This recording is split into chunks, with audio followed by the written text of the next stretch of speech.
এটা রেখে লাভ নেই, এটাকে আমি ক্লোজ করে দিই।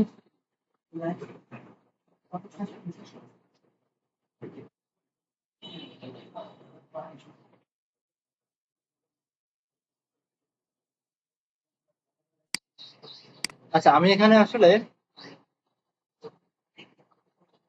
এখানে আমি তিনটা পেজ তৈরি করছিলাম, হ্যাঁ। ফুড কার্ট, অর্ডার আর ফেভারিট। আচ্ছা, ফেভারিটে ক্লিক করলে এই যে এখানে যখন আমি ক্লিক করব তখন ফেভারিট হয়ে যাবে। এরপরে যখন ফেভারিটে ক্লিক করব তখন এখানে শুধু ফেভারিট আইটেম গুলো দেখাবে। আবার যখন ফুড কার্টে ক্লিক করব তখন আদার্স মানে সবগুলো আইটেম দেখাবে। বিষয়টা এরকম, তাই না? আর অর্ডারে ক্লিক করলে আমি যখন কোনো কিছু এখানে দিয়ে যখন আমি অর্ডার করব, যখন সেটা অর্ডারে চলে যাবে, বুঝতে পারছেন? অর্ডারে চলে যাবে। তো তখন এখানে অর্ডার আইডিটা সেট হয়ে যাবে। আমি যে ডিজাইনটা করছিলাম, ধরেন আমি আমার টপিক মধ্যে যাই।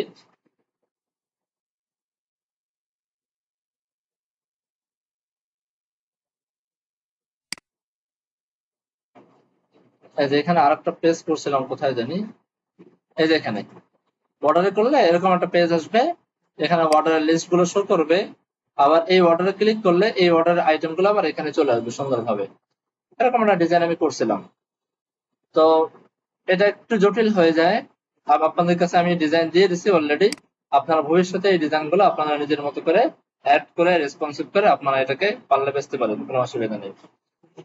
তো আজকে আমরা আহ, এই অর্ডারটা যেহেতু ম্যানেজ করব না, সেহেতু এই সেকশনটাকে আমি ফেলে দেবো। এই সেকশনটা দরকার নাই, এটাও আমি ফেলে দেবো। আমি অর্ডার গুলোকে ম্যানেজ করতে চাই না। আমি শুধু ফেভারিটটা, ফুড কার্ট এবং ফেভারিট এই দুইটা নিয়ে কাজ করবো আপাতত। তো ট্রু অর্ডার এটাকে আমি একটু ফেলে দিয়ে আসি। কন্ট্রোল এফ এ যাই।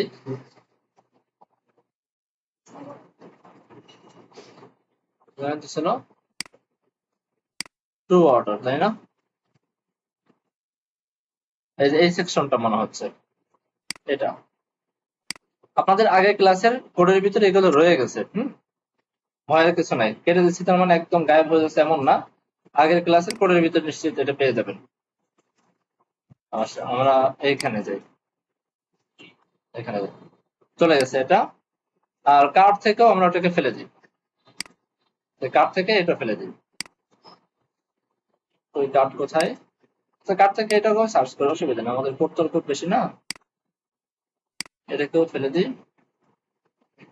আর এখান থেকে কোনটা? ইয়োর অর্ডার নাও,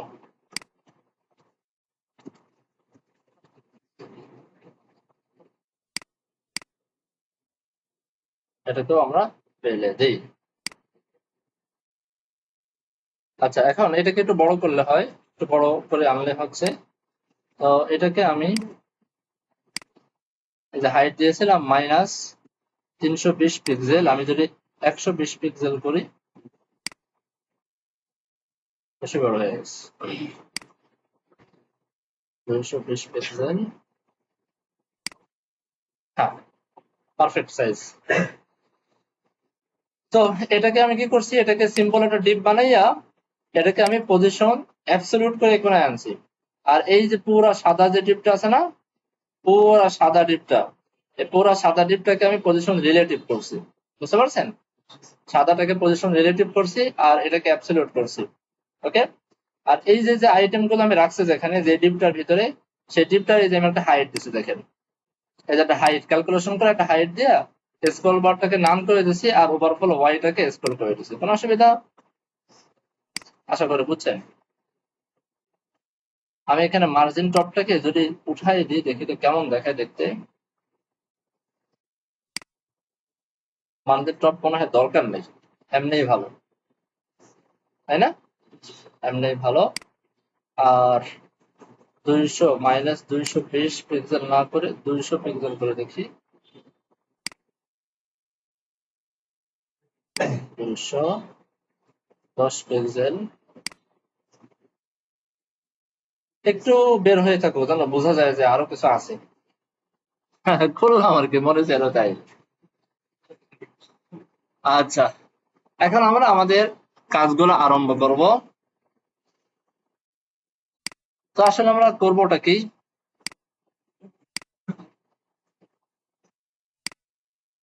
আমরা যে কাজগুলো করব সেটা করার আগে আমরা একটু জাভাস্ক্রিপ্ট প্র্যাকটিস করে আসি। জাভাস্ক্রিপ্ট আজকে জাভাস্ক্রিপ্টের কয়েকটা কাজ আমরা দেখব, অনেকগুলো কাজ আমরা দেখব। চলেন এক এক করে আমরা স্টার্ট করি।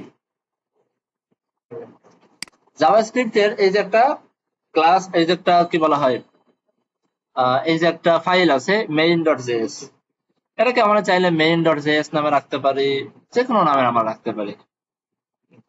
অনেকে এটাকে layout.js রাখে, যে কোনো ইচ্ছা আমরা রাখতে পারি, কোনো অসুবিধা নেই। এখন আমরা আমাদের কাজের সুবিধার্থে আমরা এখানে অনেকগুলো ফাইল, অনেকগুলো জিনিসপত্র এখানে বানাবো, অনেক কিছু নিয়ে কাজ করব এখানে, ঠিক আছে? অনেক কিছু নিয়ে কাজ করব।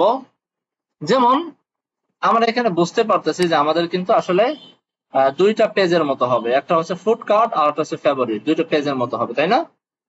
বোঝেন নাই মনে হয়। তো সেই হিসাবে ধরেন কথার কথা, এটা আমরা এই এসআরসির ভিতরে একটা ফোল্ডার বানাইলাম, নাম দিলাম হচ্ছে পেজেস, নাম দিতে পারি না? আচ্ছা, পেজেস এর ভিতরে আর একটা ফোল্ডার বানাইলাম, নাম দিলাম হচ্ছে ইন্ডেক্স পেজ। আবার পেজেস এর ভিতরে আর একটা ফোল্ডার বানাইলাম, নাম দেবো হচ্ছে ধরেন ফেভারিট, ফেভারিট পেজ দিলাম, মনে চাইলো তাই দিলাম। এখন বলতে পারেন কেন দিছি আমি, কারণ এর কোনো উত্তর নেই। এর কোনো উত্তর আছে? আচ্ছা, এখন মনে চাইছে আমি ফোল্ডার করে করে কাজ করব, তাই। অথবা ধরেন আমি এত কিছু রাখলামই না, একটা সুরত দেখালাম যে এরকম করে করে আমরা ধরেন ফেভারিট পেজে যখন যাইতাম তখন আমাদের যে আইটেম গুলো ছিল সেই আইটেম গুলো আমি সেখানে রাখতাম, আবার ইন্ডেক্স পেজের জিনিসপত্র আমি সেখানে রাখতাম, এভাবে করে আমরা চাইলে সাজায় গুছা রাখতে পারতাম। এখন ধরেন আমরা চাচ্ছি যে না, আমরা সিঙ্গেল পেজ অ্যাপ্লিকেশনের মতো বানাচ্ছি যেহেতু, সেহেতু এই আলাদা এতগুলো পেজ টেজ নিয়ে আমি ঝামেলা করব না, আমি অন্যভাবে করব। দেখেন সেটাও আমি দেখাচ্ছি, আমি কেটে ফেললাম ধরেন। আশা করি এই আইডিয়াটা বুঝতে পারছেন আপনারা, যেহেতু আপনারা মোটামুটি এখন বুঝেন, ফোল্ডার স্ট্রাকচার সম্পর্কে আইডিয়া আছে, মোটামুটি বুঝছেন। যেমন আমরা এই যে ধরেন ইমেজেস নামে একটা ফোল্ডার, ইমেজেস ফোল্ডারের ভিতরে যে অনেক ইমেজ রাখছি, পাশাপাশি আমার ফুডস, ফুডস এর জন্য আলাদা একটা ফোল্ডার বানাই আমি এখানে অনেকগুলো ফুডস এর ইমেজ নিয়ে আসছি, রাখতে পারি না? আর আপনি যদি বলেন যে স্যার এই যে এগুলো এখানে না রেখে আমরা যেন এখানে রাখতাম, তাহলে কোনো সমস্যা হইতো? এখানে উত্তর নেই। উত্তর আছে? এটা আপনারা বুঝেন, ফোল্ডার স্ট্রাকচার করে কাজ করলে কাজটা একটু দেখতে ভালো হয়, গোছালো হয়। আর তাছাড়া যদি আপনার মনে চায় যে না করবো না, কে আপনাকে ঠেকাইছে? করবেন আপনার মতো করে। আচ্ছা, মানে আমি আর একটা স্ট্রাকচার দেখাই। আমি এইখানে এরকম মানে পেজ পেজ করে আমি কাজ করব না। হ্যাঁ, তবে আমরা এখানে আরেকটা কনসেপ্ট নিয়ে কাজ করব, বা আরেকটা মানে সিস্টেমে কাজ করব। সেটা হচ্ছে আমাদের এই ওয়েবসাইটে যে অনেকগুলো জিনিসপত্র আছে, এই যে এখানে দেখেন অনেকগুলো জিনিসপত্র, এখানে অনেকগুলো জিনিসপত্র, তো এইগুলাকে আমরা সাধারণত নামকরণ করি কম্পোনেন্ট। মানে এই যে দেখেন, এইটাকে আমরা একটা কম্পোনেন্ট বলতে পারি, কারণ এটাকে কিন্তু আমি মাল্টিপল রিপিটেশন ঘটাতে পারি এখানে, তাই না?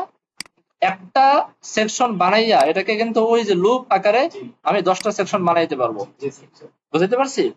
তাহলে এতটুকুকে কিন্তু আমি একটা কম্পোনেন্ট বলতে পারি, কম্পোনেন্ট।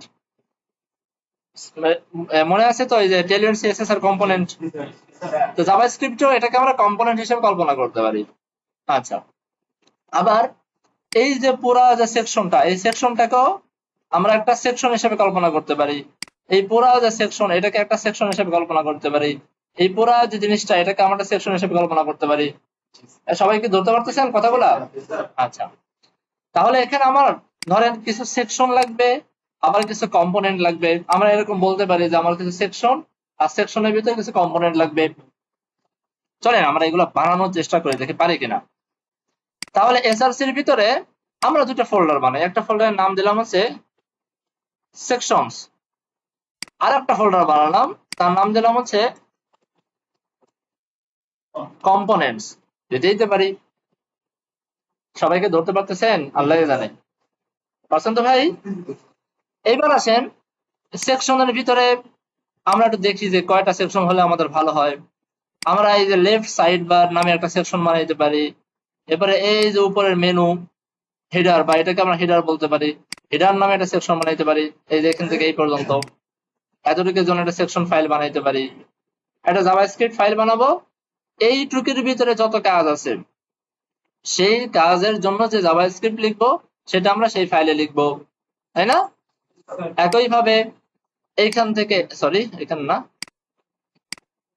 এইখান থেকে এতটুকুর জন্য আমরা আলাদা আরেকটা সেকশন বানাবো, সেই সেকশনের ভিতরে আবার এইখানের জিনিসপত্র আমরা সেখানে রাখবো। ধরতে পারছেন সবাই? ওকে, তো চলেন আমরা বানাই। তো গেল, তো সেকশনের ভিতরে আমি আরেকটা ফোল্ডার বানাই আরো সুবিধার জন্য। ফোল্ডারের ভিতরে আমি বললাম যে লেফট আন্ডারস্কোর দিয়ে সাইড বার, আন্ডারস্কোর দিতে পারেন অথবা এভাবে লিখতে পারেন, এভাবে লিখি লেফট সাইড বার, এভাবে লিখি। সেকশনের ভিতরে আর একটা সেকশন বানাইলাম, ফোল্ডার বানালাম, তার নাম দিলাম হচ্ছে সরি হেডার। আর একটা ফোল্ডার বানালাম, তার নাম দিলেন ধরেন রাইট বার। সবাই ধরতে পারতেছেন? আচ্ছা, এখন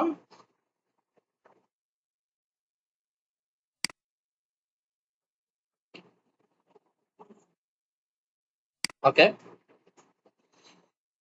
এখন সেকশনের ভিতরে হেডার আছে, হেডারের ভিতরে আমি একটা ফাইল বানাই, কথার কথা একটা ফাইল বানালাম, নাম দিলাম আছে header dot JS. Left side বারের ভিতরে আমি একটা ফাইল বানালাম, নাম দিলাম আছে লেফট সাইড বার ডট জেএস। রাইট সাইড বারের ভিতরে একটা ফাইল বানালাম, নাম দিলাম আছে রাইট সাইড বার ডট জেএস। তিনটা ফাইল বানালাম, ঠিক আছে? হেডারের ভিতরে ধরেন আমি একটা ভেরিয়েবল দিলাম লেট, আমি বললাম যে header is equal to this is header, আর কি জানি এটাকে সেকশন, মনে চাইলে তাই দিলাম আর কি, সেভ করি।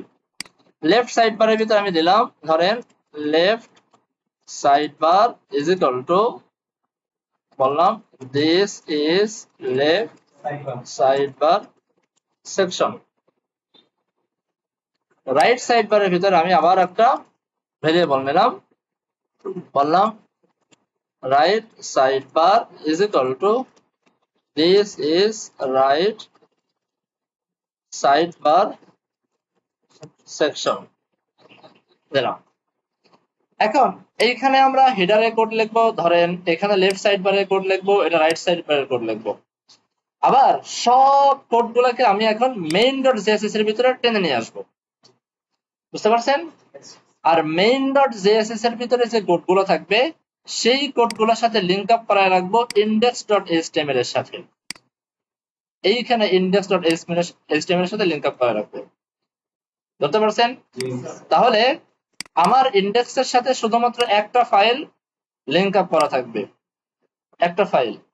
আর এই ফাইলের ভিতরে আদার্স যত ফাইল ফোল্ডার সেকশন কম্পোনেন্ট যা আছে না আছে সবকিছু লিঙ্ক আপ করা থাকবে।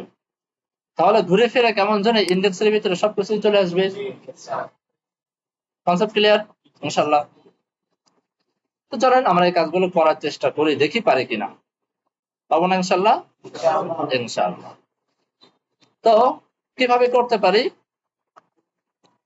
আমরা? এই কাজগুলো করার জন্য ফার্স্ট অফ অল আমাকে যেটা করতে হবে সেটা হচ্ছে যেই ফাইলটা আমাকে ইন্ডেক্সের ভিতরে লিঙ্ক আপ করা থাকবে সেই ফাইলের সাথে ম্যান্ডেটরি অবশ্যই টাইপ নামে একটা অ্যাট্রিবিউট দিতে হবে, যার ভিতরে লিখতে হবে MODULE, মডিউল, মনে থাকবে মডিউল। এরপরে আচ্ছা এখানে দেওয়া আছে, আচ্ছা এই প্যাকেজ ডট জেসন এর ভিতরেও আপনি অবশ্যই এখানে টাইপটা চেক করে নেবেন, টাইপটা কি আছে, টাইপটা মডিউল থাকতে হবে, বুঝতে পারছেন? আচ্ছা এই মডিউলটা মানে কি?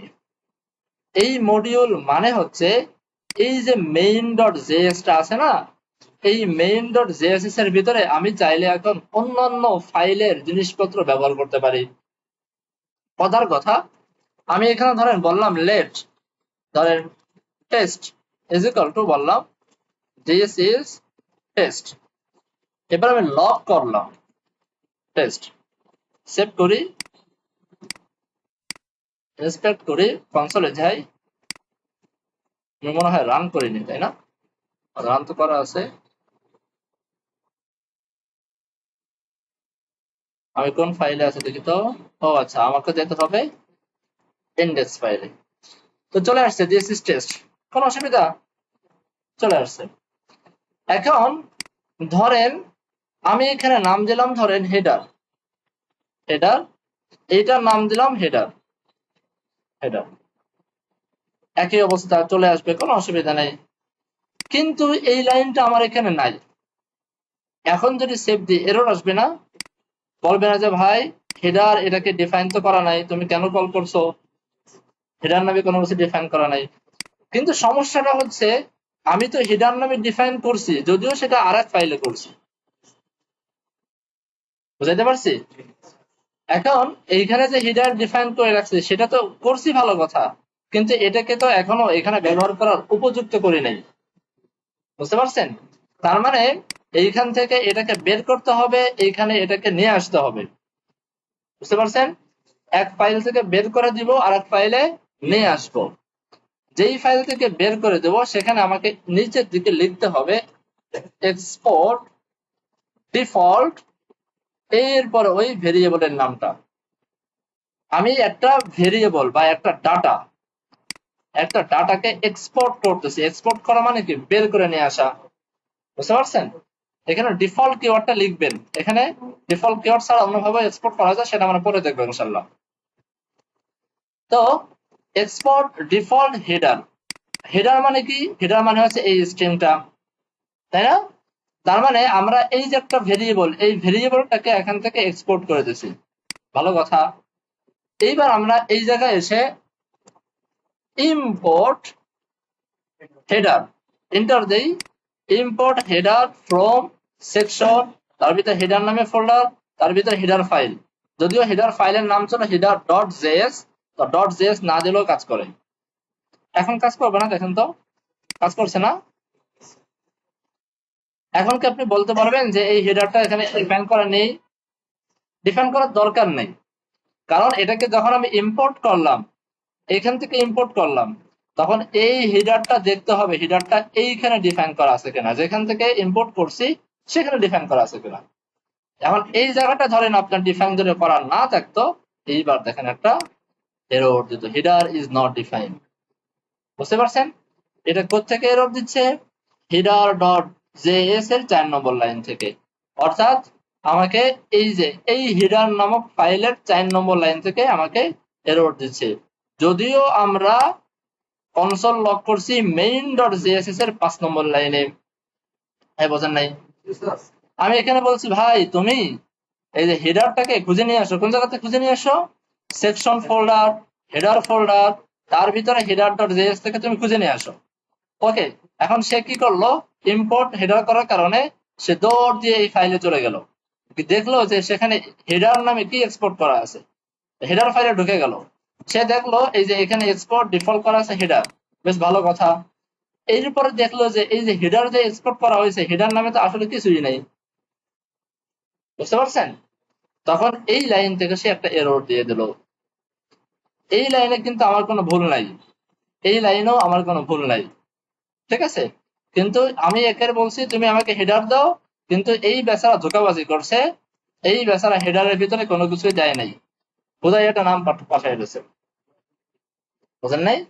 এই জন্যই বলছে যে তুমি যে এক্সপোর্ট করতেছো তোমার এক্সপোর্টটা সঠিক না, অর্থাৎ হেডার ডট জেএসএস এর 4 নম্বর লাইনটা সঠিক না। তাই বলতেছে হেডার ডট জেএসএস এর 4 নম্বর লাইনে হেডারটা ডিফাইন করা নেই। হ্যাঁ, বুঝছেন? এক কথায় আরো সহজ করে বুঝেন, যদি এটা একটু কঠিন হয়ে যায় সহজ করে বুঝেন, যে এক ফাইলে আমরা একটা কাজ করব, কাজ করার পরে আমার হাতে নিশ্চয়ই একটা ডাটা আসবে, একটা ভেরিয়েবল আসবে বা একটা ফাংশন আসবে, কিছু একটা আসবে। তো ওই ভেরিয়েবল বা ওই ফাংশনটাকে আমি অন্য ফাইলে ব্যবহার করার উপযুক্ত করার জন্য এক্সপোর্ট করে দিব। আমি যেই ফাইলে একটা ভেরিয়েবল তৈরি করছি ওই ফাইলটা যদি চাই অন্য ফাইলে ব্যবহার করতে পারুক, তাহলে আমি এই ফাইল থেকে সেটাকে এক্সপোর্ট করব, আর যেই ফাইলে আমার ব্যবহার করার প্রয়োজন সেই ফাইলে আমরা গিয়ে ইম্পোর্ট করব। মনে থাকবে, এই যে এক্সপোর্ট করা এবং ইম্পোর্ট করা এটাকে বলা হয় মডিউল। আপনি যদি এই টাইপ মডিউল না দেন তাহলে দেখবেন এরর দিবে। সেভ করেন, এই যে একটা এরর দিয়ে বসে আছে। বুঝতে পারছেন? ঠিক আছে, এটা ছিল আমাদের একটা মডিউল নিয়ে পড়াশোনা। একইভাবে আপনি ধরেন এই যে লেফট সাইড বার, এই ভেরিয়েবলটাকেও আপনি ব্যবহার করার উপযুক্ত করতে চান, যে এটাকে এক্সপোর্ট করেন, এক্সপোর্ট ডিফল্ট পাঠিয়ে দেন। এখন main.js থেকে আবার ইম্পোর্ট করেন, ইম্পোর্ট লেফট সাইড বা এন্টার দেন, দেখেন অটোমেটিক চলে আসছে। একইভাবে এটাকে এখানে যদি রান করতে চান কমা দিয়া চলে আসবে, কোনো অসুবিধা নেই। This is left side section. হ্যাঁ হ্যাঁ, দুটোই একসাথে রান করলাম। এমন ভাবে আমরা যে কোনো কাজই করতে পারবো ইনশাআল্লাহ। সবাইকে বুঝছে এই কনসেপ্টটা?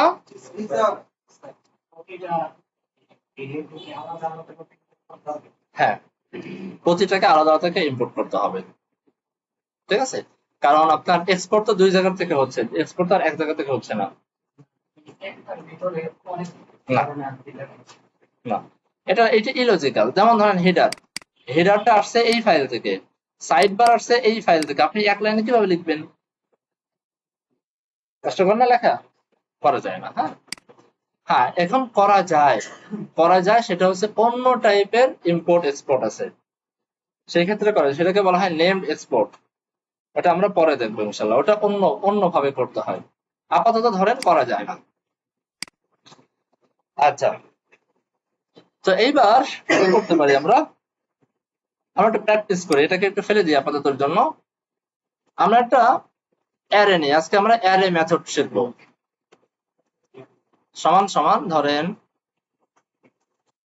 1 2 3 4 5 6 7 লিখলাম, কিছু একটা অ্যারে নিলাম। এই অ্যারের আজকে আমরা অল্প কয়েকটা মেথড শিখবো। প্রথমে একটা মেথড আছে, মেথডের নাম হচ্ছে ফর ইচ নামে একটা মেথড আছে, বুঝতে পারছেন? For each. এখন এই ফর ইচটা কি করে? ফর ইচটা হচ্ছে এই অ্যারের ভিতরে যে ডাটাগুলো আছে, ডাটাগুলা প্রত্যেকটা ডাটা আপনাকে আলাদা আলাদা ভাবে ধরে দেবে, বুঝতে পারছেন? আপনি যদি নর্মালি লগ করেন, লগ অ্যারে, আপনারা দেখেন নর্মালি দিয়ে দিচ্ছে, যেটা অ্যারে দিয়ে দিচ্ছে, কোনো অসুবিধা নেই। আপনি যদি চান এ কে আলাদাভাবে প্রিন্ট করতে, 2 কে আলাদাভাবে প্রিন্ট করতে, 3 কে আলাদাভাবে প্রিন্ট করতে, হ্যাঁ প্রত্যেকটাকে আলাদাভাবে প্রিন্ট করতে, তাহলে আমরা একটা মেথড পাই, মেথডের নাম হচ্ছে ফর ইচ। তো মেথড লেখার নিয়ম আমরা জানি, ফার্স্টে অবজেক্টের নাম লিখতে হবে, তারপরে ফর ইচ লিখতে হবে, এরপরে একটা ফার্স্ট ব্র্যাকেট দিতে হবে, বুঝতে পারছেন? আচ্ছা, এখন এই ফার্স্ট ব্র্যাকেটের ভিতরে আমাকে একটা ফাংশন লিখতে হয়, ফার্স্ট ব্র্যাকেটের ভিতরেও ফাংশন। নতুন একটা কথা না, মজার কথা, আমরা ফাংশনের ভিতরে ফাংশন পাস করতে পারি না, যা মনে যায় পাস করতে পারি, আমার ইচ্ছা। ফাংশনের ভিতরে আমরা যা খুশি তাই পাস করতে পারি। তো এখন ফর ইচ এর ভিতরে আমার একটা ফাংশন পাস করতে হবে, তো আমরা ফাংশন পাস করি, function first bracket second bracket, pass করলাম একটা ফাংশন। বুঝতে পারছেন? এটা হচ্ছে সিনট্যাক্স, এভাবে লিখতে হবে, অ্যারে ফর ইচ, এর ভিতরে ফার্স্ট ব্র্যাকেট দিলাম, ফাংশন লিখলাম। যেহেতু এখানে ফাংশন পাস করব, সেহেতু এখানে ফাংশনের নাম লেখার কোনো দরকার নাই, বুঝতে পারছেন? এখন এই ফার্স্ট ব্র্যাকেটের এই যে সেকেন্ড ব্র্যাকেটের এর ভিতরে আমাকে কাজ করতে হবে। মজার বিষয় হলো, এই যে ভিতরে যে ফাংশনটা আমি লিখলাম, এই ফাংশনের এইখানে একটা প্যারামিটার লেখা যায়, যে কোনো নামে প্যারামিটার। আমি লিখলাম ধরেন আইটেম নামে একটা প্যারামিটার।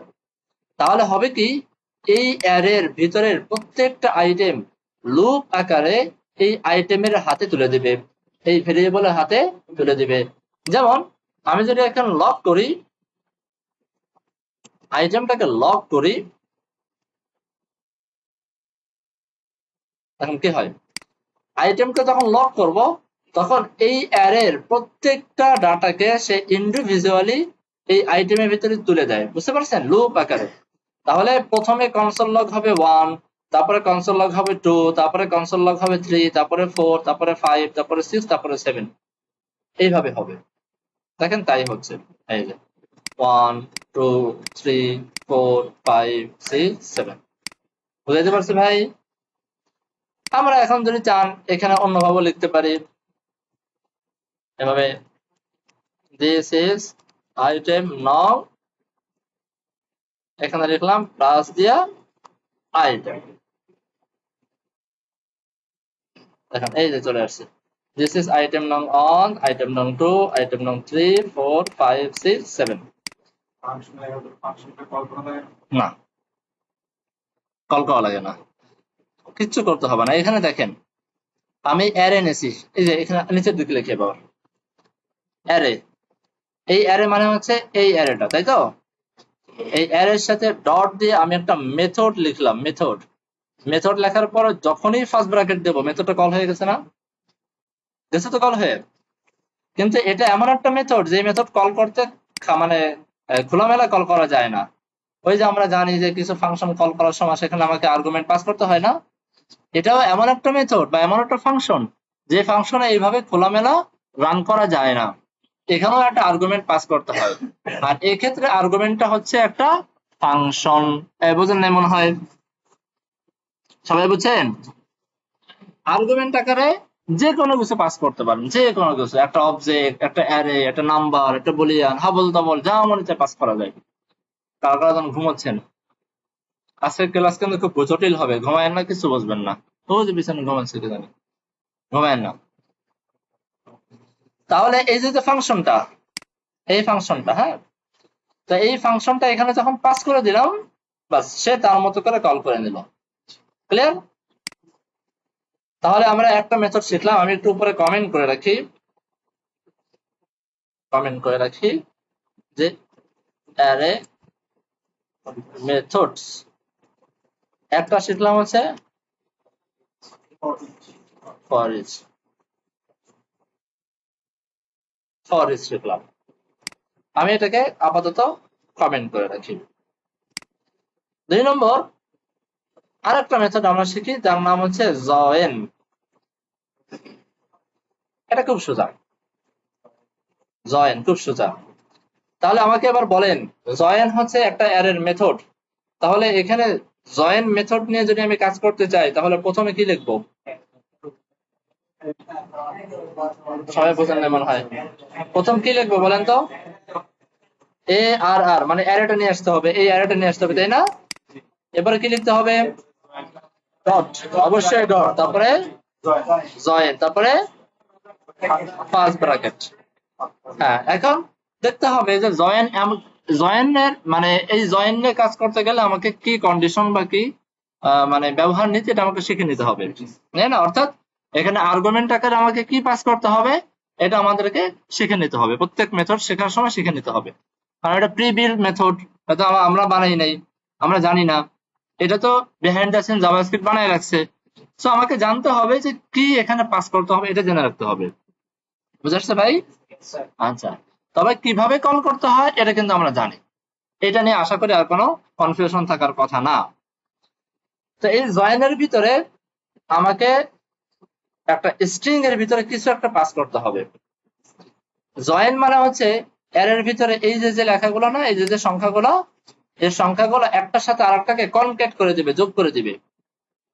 বুঝতে পারছেন? সে 1 এর পাশে 2 বসাই দিবে, 2 এর পাশে 3 বসাই দিবে, 3 এর পাশে 4 বসাই দিবে, 4 এর পাশে 5 বসাই দিবে, এভাবে বসাই দিবে। আপনি জাস্ট এতটুকু করে কিছুই দিলেন না। এবার আমি একটু লগ করি, লগ, আচ্ছা এটাকে একটা ভেরিয়েবলের ভিতরে রাখি, হ্যাঁ, let output is equal to এটা, আর এটাকে কপি করি আর এখানে আমি বসাই দিই, আর এখানে আমি আর একটা ভেরিয়েবল নেই, এ আর আর নেই, সেভ করি, দেখি কি হয়। দেখেন এই যে এটা হচ্ছে আমার প্রথম ভেরিয়েবল, প্রথমটা আমার নরমাল যে অ্যারে গুলা দেখছেন, নরমাল যে অ্যারে গুলা, এই যে 1 2 3 4 5 6 7 সবগুলো আসতেছে। দ্বিতীয় যেটা আমি করলাম, দ্বিতীয় যেটা ওই যে আমি জয়েন দিয়ে যখন করলাম, জয়েন দিয়ে, তখন দেখেন এটা কিন্তু আর অ্যারে আকারে আসে নাই, সে 1 এর পরে 2 বসায় দিয়েছে, 1 এর ডান পাশে 2, তার ডান পাশে 3, তার ডান পাশে 4, তার ডান পাশে 5, তার ডান, এভাবে বসায় দিয়েছে না? খেয়াল করছেন? তবে এই অ্যারের ভিতরের যে এলিমেন্ট গুলো ছিল বা অ্যারের ভিতরে যে কন্টেন্ট গুলো ছিল বা ডাটা গুলো ছিল, সেই ডাটা গুলোকে পাশাপাশি বসাইতে গিয়ে সে মাঝখানে একটা কমা কমা দিয়ে রাখছে, খেয়াল করছেন? কমা কমা দিয়ে রাখছে। এখন আমরা চাইলে এই কমাটাকে কাস্টমাইজ করতে পারি। সেটা কিভাবে? সেটা হচ্ছে এই জয়েনের ভিতরে এইভাবে একটা স্ট্রিং এর ভিতরে আপনাকে বলে দিতে হবে কি দিয়ে কাস্টমাইজ করবেন। যেটা হাইফেন দেন, এখানে 1 2 3 4 5 6 আসছে। যদি আপনি এখানে একটা স্ট্রিং দেন, এই যে স্ট্রিং আকারে চলে আসছে, যা দেবেন তাই, ডট দেবেন ডট চলে আসবে, ডট দেন ডট চলে আসবে, ডট ডট চলে আসবে। খুব কঠিন লাগলো? আচ্ছা, তাহলে আমরা মোটামুটি জয়েন্টটাও আমরা শিখে ফেললাম। সবাইকে জয়েন্ট ধরতে পারছেন? জয়েন্টটা খুব সহজ, দুনিয়ার সহজ। এবার আরেকটা মেথড শিখি আমরা। সেই মেথডের নাম হচ্ছে 3 নম্বর, খুবই খুবই ইম্পর্টেন্ট একটা মেথড, খুবই এটা হাজার হাজার বার ব্যবহার করতে হবে আমাদের। আমার মনে হয় এই মেথডটা সব থেকে বেশি ব্যবহার করা লাগবে আমাদের জাভাস্ক্রিপ্ট নিয়ে কাজ করতে গেলে। তার নাম হচ্ছে মিস্টার ম্যাপ, ম্যাপ মেথড। ঠিক আছে? ম্যাপ আর ফর ইচ প্রায় এক ধরনের কাজ করে, ম্যাপ এবং ফর ইচটা অনেকটা এক রকমের কাজ করে, একটু ডিফারেন্স আছে। তো আমি দেখাই দিচ্ছি। আমি এই যে অ্যারে, খুব ভালো করে বুঝেন, এই অ্যারের ভিতরের প্রত্যেকটা আইটেমকে আলাদা আলাদা ভাবে আমি ধরতে চাই। অনেকটা ফর ইচ না? সেম সেম বাট ডিফারেন্স, এটা কি আছে না? Same same but different. তাই এটাও তাই, ফর ইচ দিয়ে যেমন আমার ভিতরের প্রত্যেকটাকে আলাদা আলাদা ভাবে ধরছিলাম না, এইখানেও সেই কাজটা করা যায়।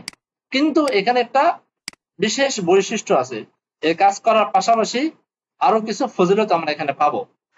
তো প্রথমে আমরা আসি, এ আর আর আমাদের অ্যারের নাম, তাই না? ডট ম্যাপ, এটা আমরা মুখস্থ করে ফেললাম।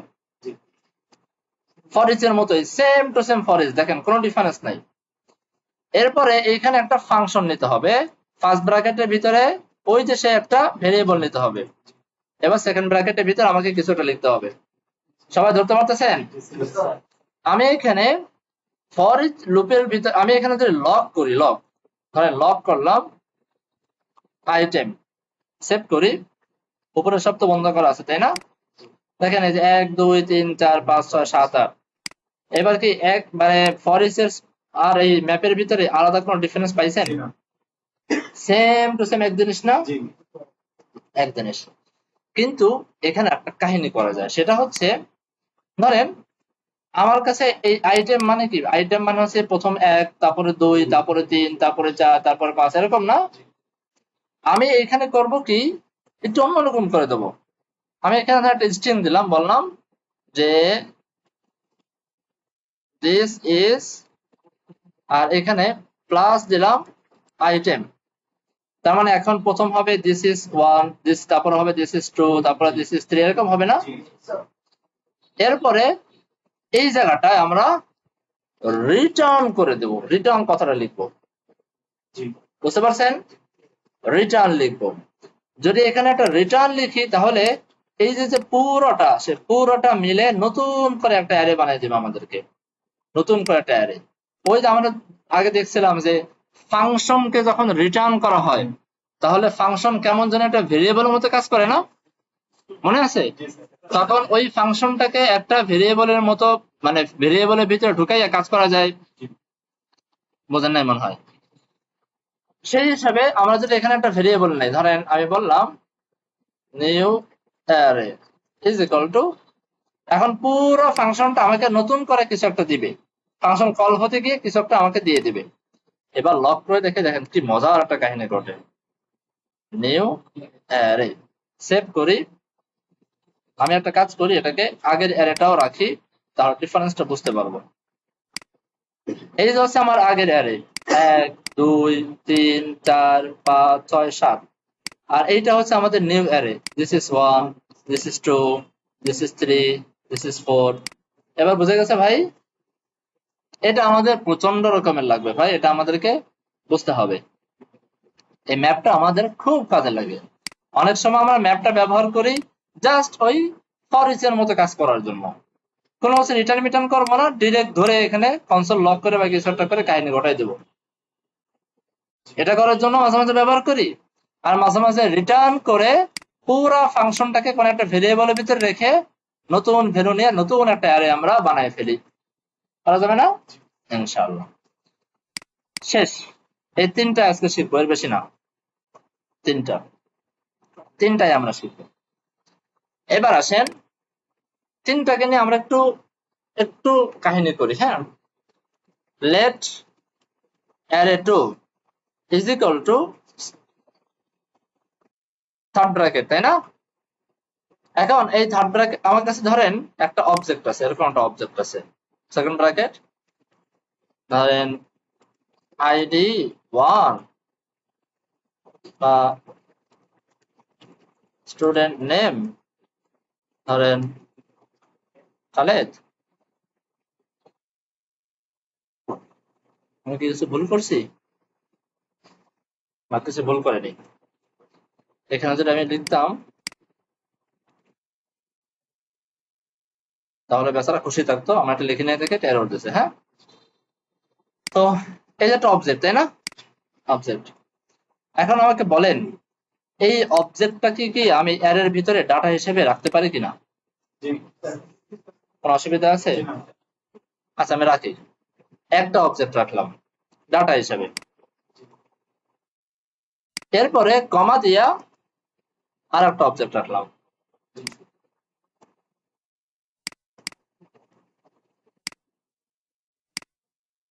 কমা দিয়া আর একটা অবজেক্ট রাখলাম। কোনো অসুবিধা?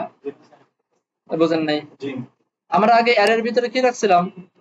সবগুলো নাম্বার রাখছিলাম, তাই না? আমরা চাইলে অ্যারের ভিতরে সবগুলো স্ট্রিং রাখতে পারি, এইভাবে অন 2 3, কোনো অসুবিধা? চাইলে রাখতে পারি। চাইলে আমরা অ্যারের ভিতরে আর কি রাখতে পারি? আবল তাবল মিলাও রাখতে পারি। 1, এরপরে স্ট্রিং 2, এরপরে ধরেন নাল, এরপরে ধরেন ট্রু, এরকম হাবল তাবল যা মনে চায় রাখতে পারি না? তাই বুঝতে পারছেন? তাহলে আমরা এমনই ভাবে এই অ্যারের ভিতরে এরকম অনেকগুলো অবজেক্ট আমরা অ্যারের ভিতরেও রাখতে পারি, কোনো অসুবিধা নেই। আমরা দেখি যদি সব ঠিক থাকে আমাদের অ্যারেটা লক করার কথা। লক অ্যারে 2 সেভ করলাম, এই দেখেন চলে আসছে। এই যে একটা অ্যারে, সেই অ্যারের ভিতরে তিনটা অবজেক্ট আছে। আমি একটু এক্সপ্যান্ড করি এখান থেকে। এই যে একটা, এই যে একটা, এই যে একটা। সবাইকে ধরতে পারছেন? এরকম করলে কি কোনো অপরাধ, কোনো গুনাহ হবে? কোনো গুনাহ হবে না। এখন আমাকে বলেন, আমি এখন এই অ্যারেটাকে লুপ চালাইয়া শুধুমাত্র স্টুডেন্টের নামগুলোকে আমি কনসোল লক করতে চাই। অ্যারেকে লুপ চালাইয়া শুধু স্টুডেন্টের নামগুলোকে আমি লুপ চালাইতে, মানে নামগুলোকে খুঁজে বের করতে চাই। পসিবল না এটা? সবাই ধরতে পারছেন? পসিবল। যেমন আমি করে দেখাই আপনাদেরকে, ভয়ের কিছু নেই। আমি কি করব, অ্যারে 2 ডট, ওই যে একটু আগে শিখছিলাম ম্যাপ, ম্যাপ শিখলাম তাই না? এখন আমি এই ম্যাপের ভিতরে ফাংশন নিতে পারি। ফাংশনের ভিতরে যান, আমি আবার আইটেম নাম দিলাম, সেকেন্ড ব্র্যাকেট। আমি ফার্স্টে আইটেমটাকে লক করি, লক আইটেম। যদি আইটেমটাকে লক করি, সে কি করবে? প্রথমে এই আইটেমটাকে লক করবে, তারপরে এই আইটেমটাকে লক করবে, তারপরে এই আইটেমটাকে লক করবে না? অ্যারের ভিতরে সবগুলো আইটেমকে সে লক করবে। অ্যারের ভিতরে ডাটা প্রথমে এটা আছে, তারপরে এটা আছে, তারপরে এটা আছে। সে প্রথম এটাকে লক করবে, পরে এটাকে, তারপরে এটাকে, এভাবে তো লক করবে। সবাই বুঝতে পারছেন? কন্ট্রোল এস দিয়ে সেভ করি, রিলোড করে দেখেন। এই যে এর ভিতরে যে তিনটা অবজেক্ট ছিল, এই অবজেক্ট, এই অবজেক্ট, এই অবজেক্ট, সে তিনটা অবজেক্টকে সে কিন্তু আলাদা আলাদা ভাবে লক করে দিয়েছে। কোনো অসুবিধা? যেহেতু তিনটা অবজেক্টকে আলাদা আলাদা ভাবে আমি লক করতে পারছি, এখন স্টুডেন্ট নেম গুলোকে খুব ইজিলি বের করে আনতে পারি না আমরা? কিভাবে? যেহেতু অবজেক্ট আমার হাতে, আইটেমের ভিতরে অবজেক্ট চলে আসছে, object dot student name save করি। এই দেখেন আমার স্টুডেন্ট নেম গুলো খালেদ, খালেদ, তিনবারই খালেদ। আমি এখানে খালেদ 1, খালেদ 2, খালেদ 3 করে দিই। এই দেখেন খালেদ 1, খালেদ 2, খালেদ 3। সবাইকে ধরতে পারছি ভাই? এটা খুবই খুবই সহজ, এটা কঠিন কিছু না। একটু প্র্যাকটিস করলে ইনশাল্লাহ এটা আমরা পারবো। হ্যাঁ, একই একই লোক। হ্যাঁ, তো আমি একটা কাজ করি, যতগুলো প্র্যাকটিস করলাম এটাকে আমরা এখানে প্র্যাকটিস ডট জেএস ফাইলের ভিতরে রাখবো, মেইন ডট জেএসএস এর ভিতরে কিছু রাখবো না। কাট করি, এখানে রাখি। আচ্ছা, রিডমির ভিতরে এই ফাইলটা বারবার একটু ভুল করে কেটে যাবে। এখান থেকে দেখে দেখে আপনার প্র্যাকটিস করতে পারবেন ইনশাআল্লাহ। ঠিক আছে, আমরা এখন মূল ফাইলে কাজ আরম্ভ করব। কাজ আমরা তৈরি করা শুরু করব। চলেন প্রথমে আমরা হেডারের ভিতরে একটা মাস্তানি করি, ফাজলামি করি। হেডারের ভিতরে একটা ফাজলামি করি। হ্যাঁ, আমি এটাকে ফেলে দিই। সরি, হেডার না, আমি প্রথমে লেফট সাইড বার নিয়ে কাজ করি। এই যে এই সাইড বার নিয়ে কাজ করি, এটা নিয়ে। ওকে, এটা নিয়ে কাজ করি। তো লেফট সাইড বার এটাকে আমি ফেলে দিই। খুব খেয়াল করে দেখবেন, ভয়ের কিছু নাই। হ্যাঁ, খুব খেয়াল করে দেখবেন ইনশাল্লাহ। ইন্ডেক্সের ভিতর থেকে কোথায় কোথায় কোথায় কোথায় কোথায় লেফট সাইড বার, এটা। আচ্ছা, এই পুরোটা হচ্ছে আমাদের লেফট সাইড বার, তাই তো?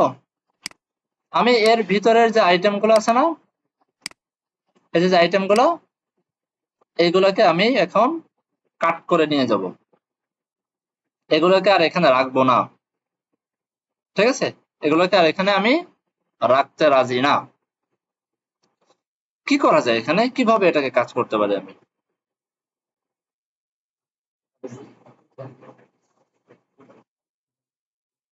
কিভাবে এটাকে আচ্ছা, কন্ট্রোল এস দিয়ে কাট করা যায়, তাই না? আমি এটা সহজে করি। হ্যাঁ, সহজে, যদিও অন্যভাবে করা যায়। দেখেন, লেফট সাইড বারের আমি এই যে সেকশনটা, এটা হচ্ছে উপরের মেনুটা, তাই তো? এইটাকে কাট করি, কাট করে লেফট সাইড বারে যাই, এখানে গেলাম। আমি লেফট বললাম যে মেইন মেনু নাম দিলাম ইজ ইকুয়াল টু, এরকম কোটেশন দেওয়া যায় না? কোট, কোটের ভিতরে আমি আমার পুরো কোডটাকে পেস্ট করে দিলাম।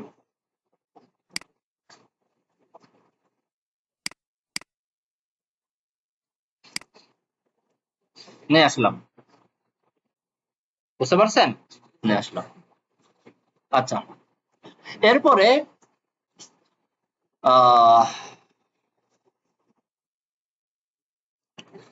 আর একটা সেকশন রয়ে গেল আমাদের, এটা ন্যাব।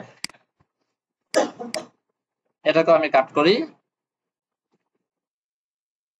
লেফট সাইড বারে আমি যদি এখানে লেট, আচ্ছা মেইন মেনু না তো, এটা হচ্ছে লোগো, সাইট লোগো, আর এটার নাম হচ্ছে main menu. Main menu, okay. Main menu is equal two, আবার এভাবে ডাবল কোট দিয়ে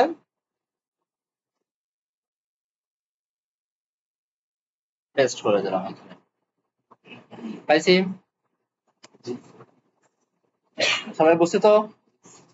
আচ্ছা, এখন খুব ভালো কথা, আমরা মেইন মেনু পাইলাম, ন্যাববারও আমরা আমাদের মতো করে পাইলাম। এখন কি করা যায়? এখন এই বেচারা তো এতিম হয়ে গেছে, এ তো আর কিচ্ছু নাই, খুব কষ্ট এর মনে। আমি এই বেচারাকে একটা আইডি দিয়ে একটু সান্ত্বনা দিই। আইডি ভাইজান, তোমার নাম হচ্ছে লেফট সাইড বার, আইডি দিলাম। এইবার এটাকে কপি করি, দেখেন খুব ভালো করে বুঝেন, কপি করলাম মেইন ডট সিএসএস এর ভিতরে গিয়ে let left side bar is equal to document dot get element by ID left side bar. পাইছি? এখন লেফট সাইড বারের ভিতরে ইনার এইচটিএমএল করে দেব আমরা এগুলোকে, পারবো না করতে?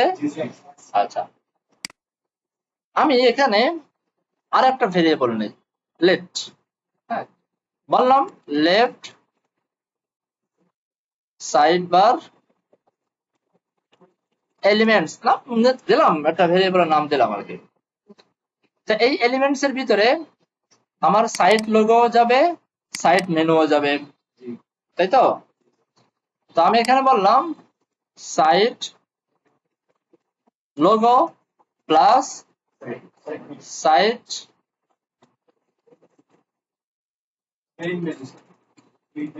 Main menu.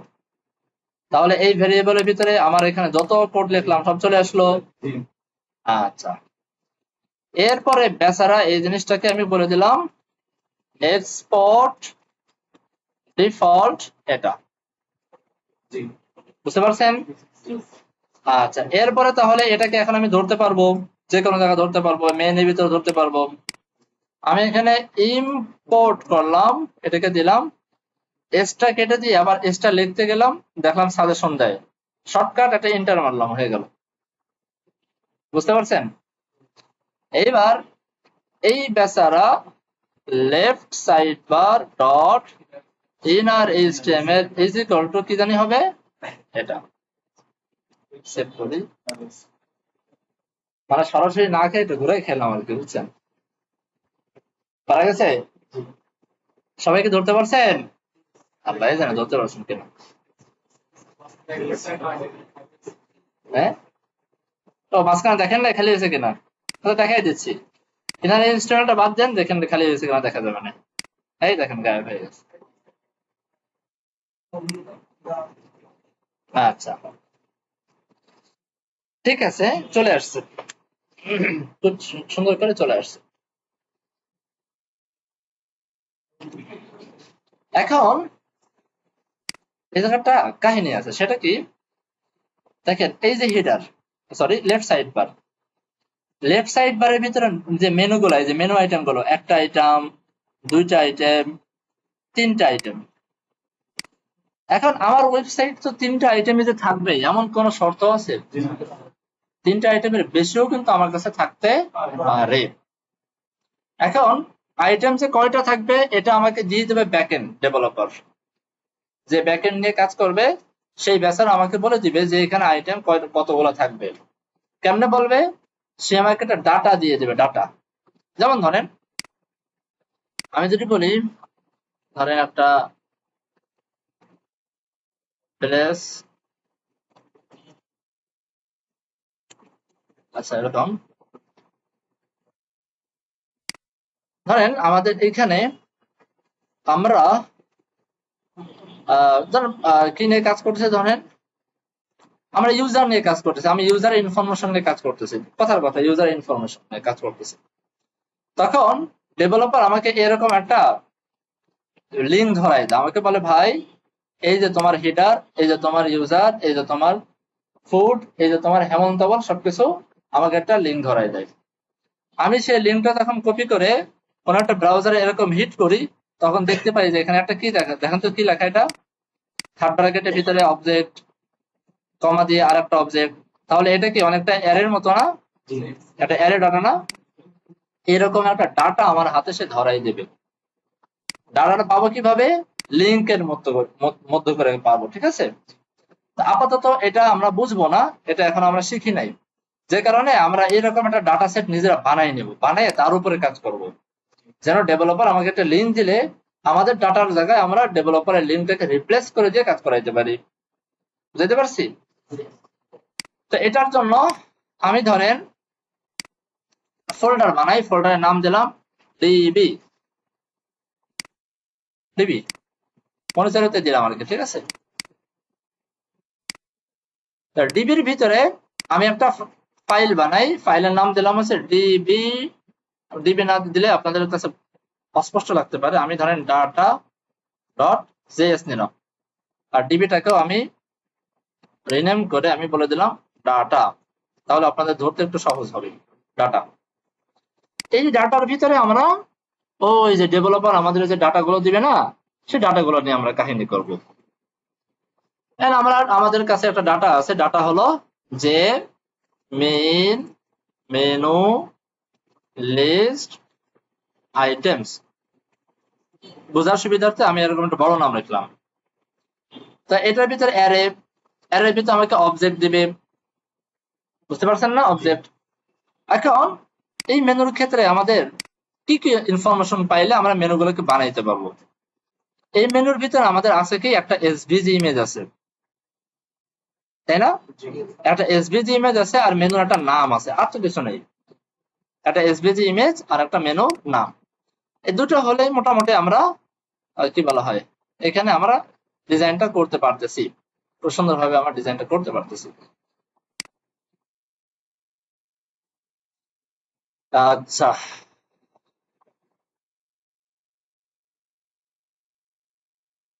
ওকে।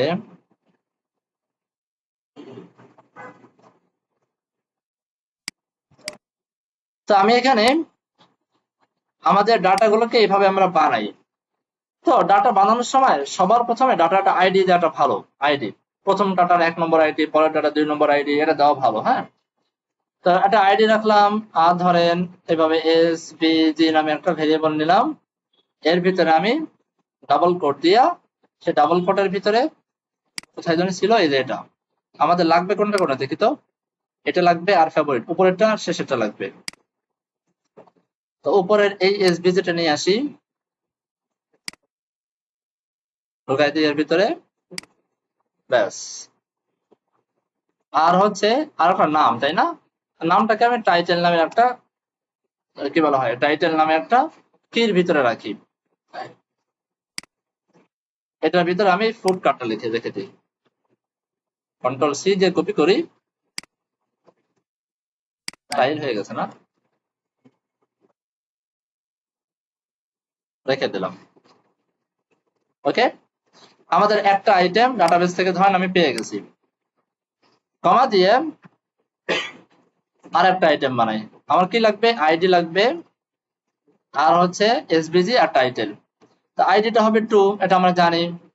এসভিজি, এসভিজিটা আমরা নিয়ে আসি, কোথায় আছে এসভিজি, এই এখানে, তাই না?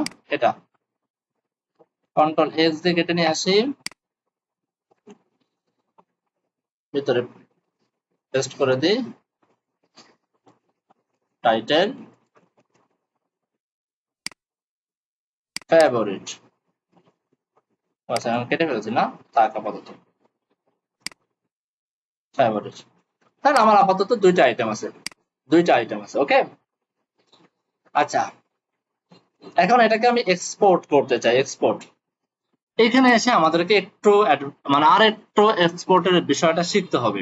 সেটা হচ্ছে, দেখেন এখানে কিন্তু আমরা আমরা মেইন মেনুর যে এলআই লিস্ট আইটেম গুলো আছে, সেগুলো যেমন আমরা ডাটাবেস থেকে আনবো, ঠিক একই ভাবে ফুড আইটেম গুলো ডাটাবেস থেকে আনবো না আমরা?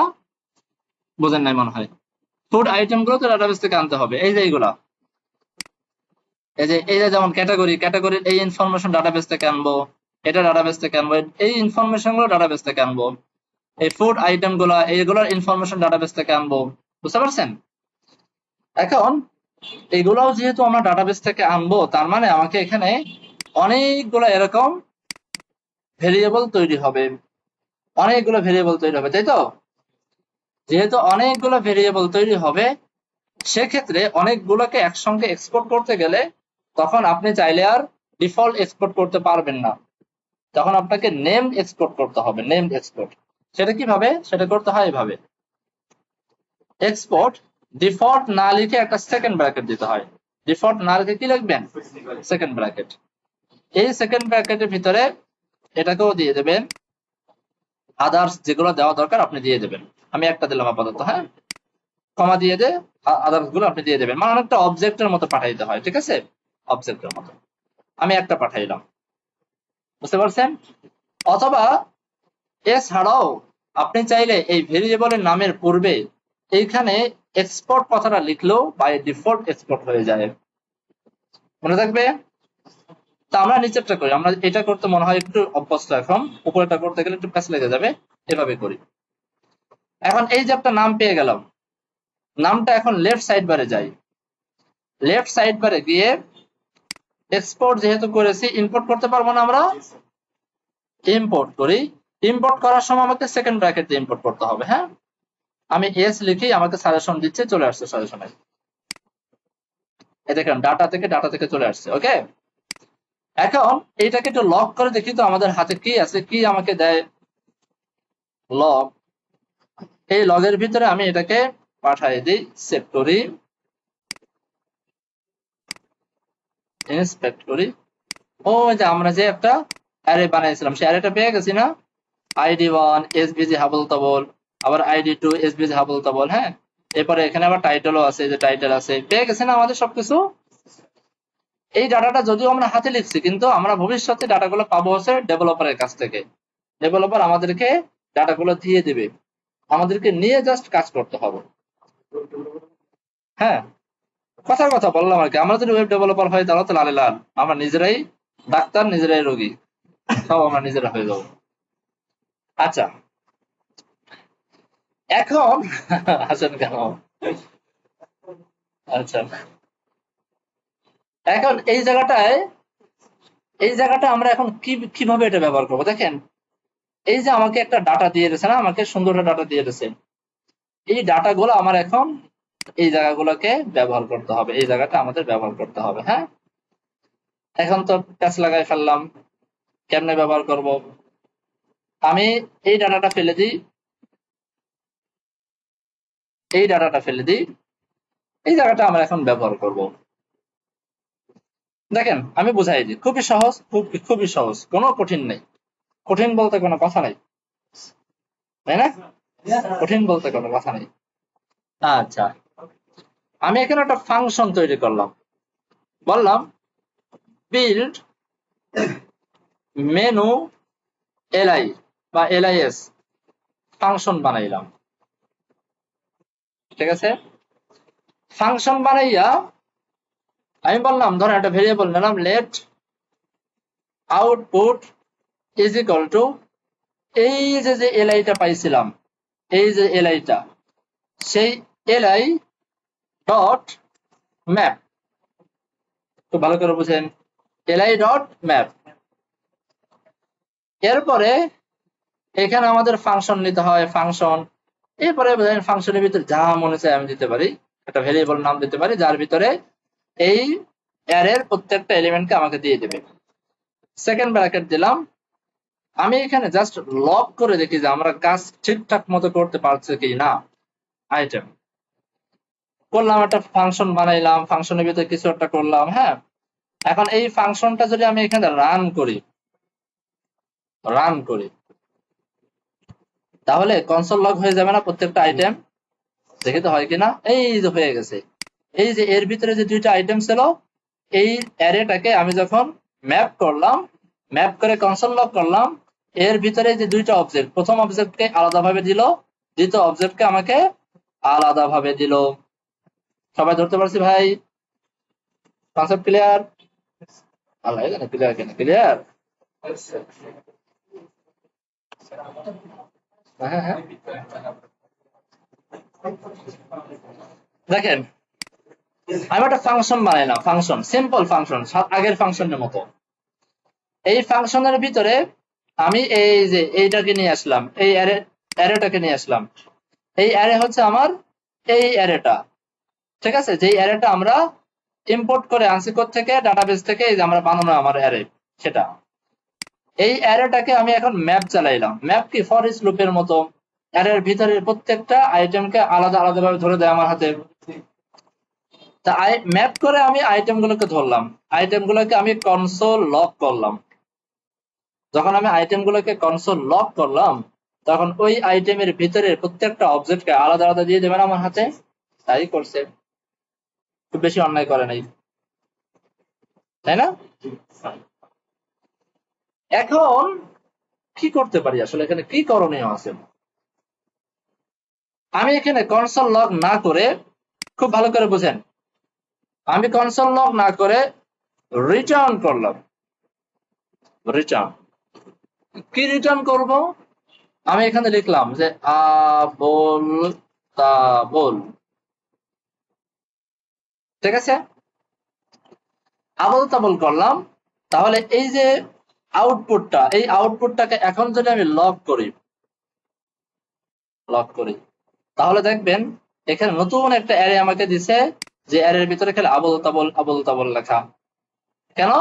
রিটার্ন করার মানে হচ্ছে, ওই যে বলছিলাম রিটার্ন মানে কি, রিটার্ন মানে হচ্ছে রিটার্নের পরে আমি যা দেব সেটা ফাংশনের হাতে তুলে দেয়। আর এইখানে যেহেতু ম্যাপ করছি, সেহেতু এই ফাংশনটা বারবার বারবার রান হবে, তাই না? বারবার রান হবে না? তো বারবার যেহেতু রান হবে, প্রত্যেকবার রান করার সময় সে আবল তাবল বলে দিবে। বোঝেন নাই মনে হয়। এখন ধরেন ওই যে আইটেম, আইটেম এই আইটেম মানে কি? আইটেম মানে হচ্ছে এই ডাটার প্রথমে এতটুকু দিবে, তারপরের বার এতটুকু দিবে, তাই না? আলাদা আলাদা ভাবে দিবে। এখন আমি ধরেন শুধুমাত্র আইডিটা নিতে চাচ্ছি, এই আইটেমের ভিতর থেকে শুধু আইডিটাকে ধরতে চাচ্ছি। তাহলে রিটার্ন যদি করি আইটেম ডট আইডি, দেখেন শুধুমাত্র আইডি গুলো অন এবং টু দিয়ে আলাদা একটা ডাটা বানাই দিচ্ছে। সেম একই ভাবে আইডি না দিয়ে যদি আমি এসভিজি দেই, দেখেন এই অবজেক্ট থেকে আমাকে এসভিজি গুলো বের করে করে দিচ্ছে। সবাইকে ধরতে পারতেছি ভাই? তো টাইটেল গুলোকেও আমরা ধরতে পারি। এই ভিতর থেকে যদি টাইটেল বের করতে চাই, তাহলে আমাকে কি লিখতে হবে বলেন তো? এখানে আইটেম ডট কি লিখতে হবে? টাইটেল। আইটেম মানে কি? আইটেম মানে হচ্ছে এই পুরো অবজেক্টটা, এই যে এই পুরো অবজেক্টটা, যে অবজেক্টের ভিতরে একটা আইডি আছে, একটা এসভিজি আছে, একটা টাইটেল আছে, তাই তো? এই পুরো অবজেক্টটা একটা ভেরিয়েবলের ভিতরে চলে আসছে, ভেরিয়েবলের নাম হচ্ছে আইটেম। সো এই ভেরিয়েবল ভিতরে যেহেতু অবজেক্ট, দেখেন এখানে রাখলে কিন্তু বলে দেয় আমাকে ও যে আইটি আছে, এসভিজি আছে, টাইটেল আছে, তাই না? তো এখন যদি এই আইটেম থেকে আমি আইডি ধরতে চাই, তাহলে রিটার্ন করতে হবে আইটেম ডট আইডি, আর না হলে রিটার্ন করতে হবে আইটেম ডট এসভিজি, না হলে আইটেম ডট টাইটেল। ধরতে পারছেন সবাই এবার? আচ্ছা, এখন এই আলতু ফালতু রিটার্ন না করে এখানে যদি আমি একটা এইভাবে, বুঝেন, উল্টা কোড দিলাম, উল্টা কোড দিয়ে এর ভিতরে যদি আমি এই এলআই গুলোকে ধরি, কন্ট্রোল সি দিয়ে কপি করি, আর এর ভিতরে যদি এটাকে আমি ঢুকাই দিই,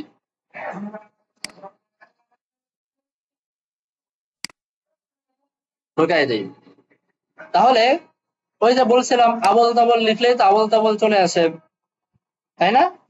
এখন এই ফাংশনটা দুইবার যেহেতু রান হবে, এই এলআইটা কি দুইবার চলে আসবে না আমার ভেরিয়েবলের ভিতরে? সেভ করি, এই যে এবার দেখেন দুইবার চলে আসছে। এই প্রথমবারের ভিতরে যে এলআই টেলাই হাবল তাবল বহুত কিছু চলে আসছে, এই যে অনেক কিছু চলে আসছে। পরে বারো ডাবল ক্লিক করে দেখেন অনেক কিছু চলে আসছে, আসছে না? আচ্ছা, এখন এই যে আইটেমটা আমি নিয়েছিলাম, এই আইটেমটা কিন্তু আমার ডাইনামিক ছিল, স্ট্যাটিক না। ডাইনামিক বলতে এই আইটেমে কিন্তু কোনো ফিক্সড ভ্যালু ছিল না। আইটেমটা প্রথমবার হচ্ছে আমার এই প্রথম ডাটাটা দিছিল, পরের বার আমার পরের ডাটাটা দিছিল, বিষয়টা তাই না? সবাইকে ধরতে পারতেছেন? তাহলে এই আইটেমটা অনেকটা আমরা ডাইনামিক্যালি ধরতে পারছি। ডাইনামিক্যালি যেহেতু ডাইনামিক্যালি ধরতে পারছি, আমি এখন এই যে এসভিজিটা তো আমার আইটেমের ভিতরেই আছে। তা আমি এখানে এইভাবে $সাইন সেকেন্ড ব্র্যাকেটের ভিতরে বলতে পারি আইটেম ডট এসভিজি। একই ভাবে স্প্যানের ভিতরে আমি এখন বলতে পারি, কি বলবো বলেন তো? এখানে আইটেম ডট টাইটেল। তাহলে সে কি করলো? বাই ডিফল্ট এই আইটেমের ভিতরে যে এসভিজিটা ছিল, সেই এসভিজিটা এখানে বসাই দিল। আইটেমের ভিতরে যে টাইটেলটা ছিল, সেই টাইটেলটা সে কোথায় বসালো? এইখানে বসাই দিল। এখন পুরো এলআইটা ডাইনামিক হয়ে গেল না? আমার এইখান থেকে প্রথম ডাটাটা নিয়ে সে প্রথম ডাটার এসবিজিটা সে এখন কাট করে এখানে বসাই দিল, আর প্রথম ডাটার ফুড কার্ডটাকে নিয়ে সে এইখানে বসাই দিল প্রথমবার। দ্বিতীয়বার আবার যখন ফাংশন রান হতে গেল তখন আবার ডাটার সেকেন্ড ডাটার থেকে এসবিজিটা নিয়ে সে এসবিজির জায়গায় বসা দিল, এবং সেকেন্ড ডাটা থেকে সে টাইটেলটা নিয়ে এইখানে টাইটেলের জায়গায় বসাই দিল। লক করি, বুঝা যাবে না, অনেক বড় করতো, কিভাবে বুঝাবো? ডাবল ক্লিক করি, এই দেখেন ফুড কার্ড আসছে এখানে, ঠিক আছে, জিরোতে। আবার এখানে যদি ওয়ানে ক্লিক করি, দেখেন এখানে ফেভারিট চলে আসছে, খেয়াল করছেন? তাহলে এখানে কিন্তু আমরা একটা কনসোল লগ, আমার তো টার্গেট কনসোল লগ না, আমার টার্গেট হচ্ছে অন্য কোনো কিছু করা। এখন এই যে দুইটা এলআই তো আমরা পেয়ে গেছি, দুইটা এলআই পাইছি না? এখন আমরা রিটার্ন করে দেবো, রিটার্ন বা রিটার্ন করার আগে ধরেন আমি আরেকটা করি, ধরেন সরাসরি করে রিটার্ন। রিটার্নটা আমরা কি করব? এখন এই যে আউটপুটটা রিটার্ন করতে পারি না? আউটপুটটা যদি রিটার্ন করি তাহলে এই পুরো ডাটাটা এখন আমার এর হাতে তুলে দিবে। আমি সরাসরি আউটপুট রিটার্ন করব না, আউটপুটের ভিতরে যেহেতু একটা অ্যারে আছে, অ্যারেটাকে আমি জয়েন দিয়ে স্ট্রিং বানাই ফেললাম, আর বলে দিলাম এখানে একটা খালি স্পেস হবে, এখানে কোনো কমা টমা কিছুই হবে না। বুঝতে পারছেন? আল্লাহ জানে বুঝছেন কিনা। আচ্ছা, এখানে দেখেন আমি এটাকে আবার রিটার্ন করি আউটপুট রিটার্ন করি, তার মানে এই এলআই গুলোকে আমাকে দিয়ে দিবে। এই এলআই গুলো বারবার দিয়ে সেই ডাটাটা আউটপুটের ভিতরে নতুন একটা অ্যারে আকারে ধরবে। যখন রিটার্ন করে দেব তখন সেই ডাটাটা এখন ফাংশনের হাতে তুলে দিবে, তাই তো? আমি এখন এটাকে কনসোল লগ করি, এটা যেহেতু এখন ভেরিয়েবলের মতো কাজ করবে, তো আমি এখন লগের ভিতরে এই ফাংশনটাকে রান করতে পারি, তাই না? দেখাইছিলাম এটা, মনে আছে? কনসোল লগের ভিতরে ফাংশন রান করতে পারে, কেন? কারণ ফাংশন একটা কিছু রিটার্ন করছে। সরাসরি মানে খামোখা এটাকে যদি লেখেন তাহলে কেমন জানি আপনি দুইবার এলআই লেখছেন, মানে একটা অ্যারে, কি বলা হয়, একটা অ্যারে লেখছেন। তো এমনি ফাঁকা একটা অ্যারে লিখলে তো কোনো আউটপুট পাবেন না, আপনি কোনো একটা জায়গা লিখতে হবে। এই যে চলে আসছে, খুব সুন্দরভাবে চলে আসছে এটা। হ্যাঁ, তো আমি চাচ্ছি কি এটাকে এভাবে না লিখে ওই যে একটু জয়েন শিখছিলাম, জয়েন মানে এই যে একটা অ্যারে আসছে না, অ্যারে, এই অ্যারেটা না এসে অ্যারের ভিতরে এলআইটা এবং এই এলআইটা, দুইটা এলআই যেহেতু ভিতরে আছে, এই দুইটা এলআই আর অ্যারের ভিতরে না থেকে এটা বাহিরে চলে আসুক, এটা একটার সাথে আর একটা জয়েন হয়ে যাক। ওই যে একটু আগে 1 2 3 4 জয়েন করে দেখাইছিলাম, মনে আছে? আচ্ছা, তো এখন এই এলআই দুটো আছে এখন আউটপুটের ভিতরে, এখন আউটপুট ডট জয়েন করে দিই, জয়েন করে বললাম যে এখানে একটা স্পেস দিলেও হয়, না দিলেও হয়। যদি কোনো কিছু না দিই তাহলে একটা কমা নিয়ে আসে, আমি তো কমা চাচ্ছি না, আমি চাচ্ছি একটা স্পেস হোক, একটা এলআই পরে আর একটা স্পেস, আর একটা এলআই, একটা স্পেস আর একটা এলআই, এভাবে আসুক। কন্ট্রোল এস দিয়ে সেভ করি, এবার দেখেন, এবার দেখেন দুইটা এলআই কিন্তু পাশাপাশি চলে আসছে, দেখছেন? এই যে একটা এলআই শেষ, পরে আরেকটা এলআই কই, এই যে আরেকটা এলআই শুরু, এখানে পাশাপাশি চলে আসছে না স্ট্রিং আকারে? সবাই বুঝছেন? যদি এটা স্ট্রিং আকারে পাশাপাশি আমরা এটা পেয়ে থাকি তাহলে এইখানে আমার আর এলআই এর কোনো দরকার নাই, আমার এখানে এগুলো গায়েব। আমি জাস্ট সুন্দর করে এটার ভিতরে সেকেন্ড ব্র্যাকেট দিয়া এর ভিতরে এই ফাংশনটাকে রান করে দেব, বাস। ফাংশন যেখানে রান করব সেখানে এলআই গুলো বসে যাবে। কনসোল লগের ভিতরে রান করছিলাম, কনসোল লগের ভিতরে এলআই গুলো বসে গেছিল, তাই না? আর এখানে আমি এইখানে রান করলাম স্ট্রিং এর ভিতরে, এই জায়গাটা বসে যাবে।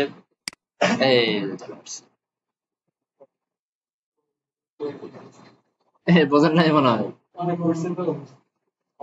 এবার দেখেন মজার বিষয়টা হলো আমার ডাটাবেস থেকে ডাটা আছে কেবল দুইটা, কমা করলাম, আরেকটা দিলাম, আরেকটা দিলাম, আরেকটা দিলাম, সেভ করি।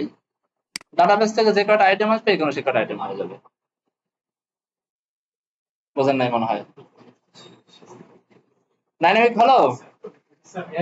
এখন আমাকে ডেভেলপার একটা লিঙ্ক দিয়ে দেবে, সেই লিঙ্কটা আমি এখানে বসাই দেবো। এখন এখানে আইটেম 5টা হলো, 6টা হলো, এই জব যেহেতু আমি করতে পারবো না, ভাই আমাকে লিঙ্ক দিচ্ছে, আমি করে দিচ্ছি, বসাই দিচ্ছি, শেষ। বুঝেন নাই মনে হয়। আমার কোডটাও কিন্তু কত কমে গেল। আমি এটা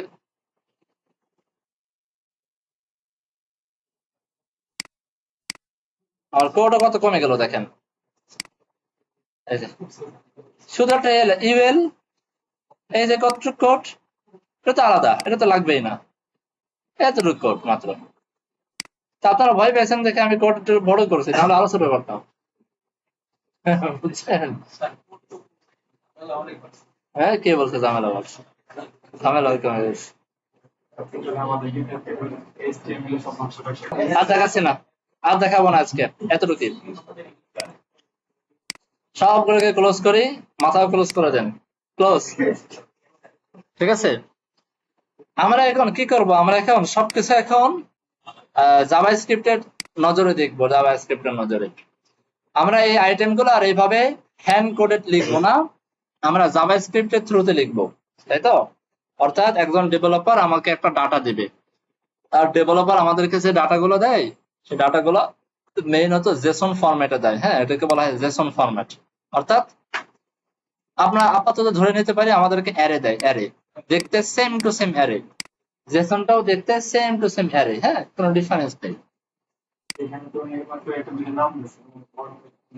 বিশাল বড় বড় আপনাদেরকে জেসন ফরম্যাট দিতে পারে, এটা নিয়ে ভাবার কোনো কারণ নেই। আপনি যদি পোস্ট পড়েন, পোস্টের ভিতরে যান, দেখেন এটা ছোট না, এরকম বড় বড় অ্যারে দিতে পারে, অনেক অনেক কিছু দিতে পারে। বিশেষ করে যে আমার পেমেন্ট গেটওয়ে যখন কাজ করি, দেখবেন হাজার হাজার ডাটা দিয়ে বিশাল বড় একটা অ্যারে দিয়ে দেয়, দিতে পারে ইচ্ছা। এর ভিতরে না, এখানে শুধু ডাটাটা দিবে, ডাটা, মেইন ডাটা যেটা লাগবে, মানে যেই জিনিসটা চেঞ্জেবল, যেটা চেঞ্জ হয়, এতটুকু দিবে আপনাকে। বুঝতে পারছেন? যেটা চেঞ্জ হয় না সেটা দিবেন। আমাদের এখানে দেখেন, আমাদের এখানে কি চেঞ্জ হয়? আমাদের আইকনটা চেঞ্জ হয়, লেখাটা চেঞ্জ হয়, তাই না? তাহলে আমাদেরকে ডেভেলপার কি দিবে? আইকন দিবে আর হচ্ছে লেখাটা দিবে। আমরা ডেভেলপারকে বলবো, ভাই এখানে তো ডাইনামিক হচ্ছে শুধু আইকনটা আর লেখাটা, তুমি আমাকে একটা ডাটা দাও যার ভিতরে এই মানে ডাইনামিক এই আইকন গুলো এবং এই লেখাগুলো থাকে, এমন একটা আমাকে দাও। সে তখন আপনাকে এমন একটা অ্যারে দিবে যে অ্যারের ভিতরে এই দুইটা জিনিসই থাকবে। দেখেন, এই যে আইকন আর ভিতরে লেখাটা থাকবে। আর আইডিটা আমরা আলাদাভাবে এক্সট্রা অ্যাড করে নিব বা ডেভেলপার অ্যাড করে দিবে। আইডিটা কাজে লাগে, এটা পরে আমরা দেখবো কখন কাজে লাগে, আপাতত দরকার নেই। ঠিক আছে, এখন আমরা কাজটা করলাম কিভাবে এবার দেখেন তো। যেহেতু ডাইনামিক করব, সেহেতু বুঝতে পারছি যে এই পুরো জিনিসটাকে আমরা এখন একটা আইটেম রেখে বাকি সব ফালাই দেব। আর ওই একটা আইটেমকে আমরা লুপ চালাবো, লুপ। বুঝতে পারছেন? আমরা একটা আইটেম রাখবো, সে আইটেমকে আমরা লুপ চালায় চালায় চালায় চালায় কাজ করবো। এখন কথা হচ্ছে যে আমরা যে লুপ চালাবো, লুপটা কি আমরা আন্দাজে চালাবো? কত ক্লাসে আমরা দেখছিলাম যে ফর দিয়ে লুপ চালাইছি, মনে আছে? ফর দিয়ে আমরা বলছি তুমি 1 থেকে 10 পর্যন্ত আমাকে দেখায় দাও, বা দেখা যাচ্ছে যে 1905 থেকে নিয়ে 2025 পর্যন্ত আমাকে দেখায় দাও, এরকম কিছু একটা কমান্ড করছি। এইখানে লুপটা চালাবো কিভাবে, এটা হচ্ছে প্রশ্ন। তো এইখানে আসলে আমরা লুপ চালাবো হচ্ছে যে আমাকে ডেভেলপার যে অ্যারেটা দিবে, এই অ্যারের ভিতরে যে কটা আইটেম আছে সেই কয়বার লুপ চলবে। লুপই চলবে, কিন্তু সিস্টেমটা একটু ডিফারেন্স। আমি তো নিজেও জানি না যে কয়বার লুপ চালাইতে হবে, আমি জানি? বুঝতে পারছেন? মেনু আইটেম কি এখানে 5টা হবে না 10টা হবে না 8টা হবে না 50টা হবে, আমি তো জানি না। আমি যদি জানতাম যে মেনু আইটেম এখানে ফিক্সড 5টাই হবে, এর বেশি হবে না, তাহলে আমি ফর দিয়ে বলতাম তুমি 1 থেকে নিয়ে 5 পর্যন্ত লুপ চালাও, আর প্রত্যেকটা লুপের ভিতরে এই কোডটা তুমি রিপিট করে দাও, হয়ে যেত। বুঝতে পারছেন? এখানে করব কি, এখানে বলবো যে ওই যে আমার হাতে যে অ্যারেটা আছে, সেই অ্যারের ভিতরে কতগুলো আইটেম আছে, সেই আইটেম অনুযায়ী তুমি আমাকে লুপ চালায় দাও। তাহলে নিশ্চয়ই বুঝতে পারছেন এখানে অ্যারে সম্পর্কিত কিছু একটা কাজ করা লাগবে। অ্যারের সাথে কোনো কাজ করার মানে কি? মেথড নিয়ে কাজ করা, অ্যারের মেথড নিয়ে কাজ করা, মনে আছে? তখন অ্যারেকে আমাকে একটা অবজেক্ট হিসেবে কল্পনা করতে হবে, তার মেথড নিয়ে কাজ করতে হবে। তো আমরা 3টা মেথড নিয়ে আজকে শিখলাম। একটা আছে ফর ইজ লুপ। হ্যাঁ, ফর ইজ লুপ দিয়ে আমরা কাজ করতে পারি। আর একটা শিখলাম ম্যাপ লুপ, আর একটা শিখলাম হচ্ছে জয়েন, তাই না? ফর ইচ লুপ আর ম্যাপ লুপ অনেকটা সিমিলার, অনেকটা সিমিলার। ফর ইচ লুপ দিয়ে কি করা যায়, একটা অ্যারের ভিতরে যতগুলো আইটেম আছে সে আইটেম গুলোকে আলাদা আলাদা ভাবে ধরা যায়, ধরে কিছু একটা করা যায়, তাই না? ফর লুপ দিয়েও সেম কাজ করা যায়, কিন্তু একটু বেনিফিট পাওয়া যায় ফর মানে সরি ম্যাপ লুপে। ম্যাপ দিয়ে একই কাজ করা যায়, একটু এক্সট্রা বেনিফিট পাওয়া যায়। সেটা কি, ম্যাপের ভিতরে কোনো একটা ডাটাকে যদি আমি রিটার্ন করে দিই, তাহলে ওই পুরো ম্যাপিং টেকনিক সবকিছু হয়ে সে আমাকে নতুন একটা অ্যারে আমাকে রিটার্ন করে দেয়। বোঝেন নাই মনে হয়? এই যে আমরা প্র্যাকটিস করছিলাম যেখানে, সেখানে দেখি এই যে for each loop, for each loop কিন্তু আমাদের নতুন কোনো কিছু রিটার্ন করবে না।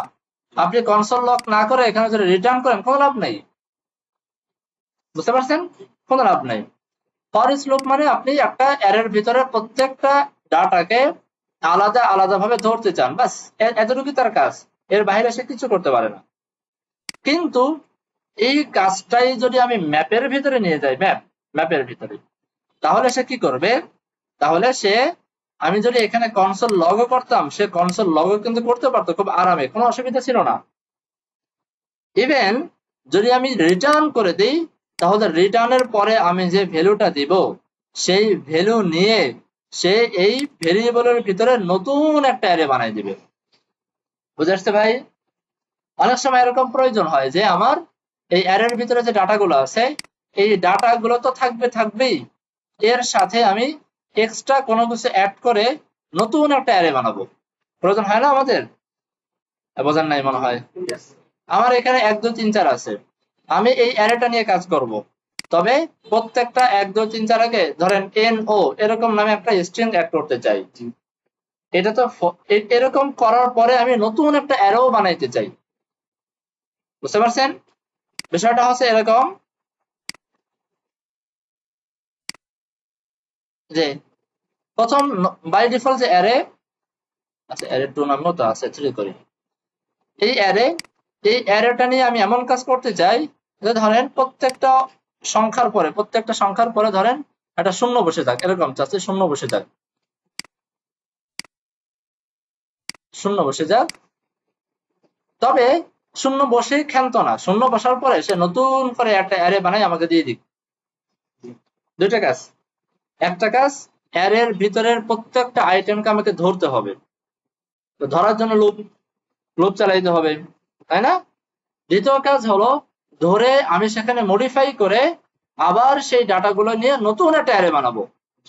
তখন আমাকে করতে হবে কি, অ্যারেটাকে ম্যাপ করতে হবে, ম্যাপ করার পরে আবার রিটার্ন করতে হবে, নতুন ডাটাটা আমাকে রিটার্ন করতে হবে। তাহলে এই পুরোটা মিলে আমাকে নতুন একটা অ্যারে বানাই দিবে, নতুন একটা অ্যারে। সেই অ্যারেটা আমি একটা ভেরিয়েবলের ভিতরে রেখে কাজ করতে পারবো। ক্লিয়ার ভাই? আর জয়েন কি করে, এটা খুব ইজি। জয়েন হচ্ছে জাস্ট অ্যারের ভিতরে ডাটাগুলোকে একটার সাথে আরেকটাকে মিলাই দেয়। অর্থাৎ আগে ছিল সেটা অ্যারে, এখন আমাকে স্ট্রিং বানায় দেয়, অনেকটা এরকম অ্যারে থেকে আমাকে স্ট্রিং এ কনভার্ট করে দেয়।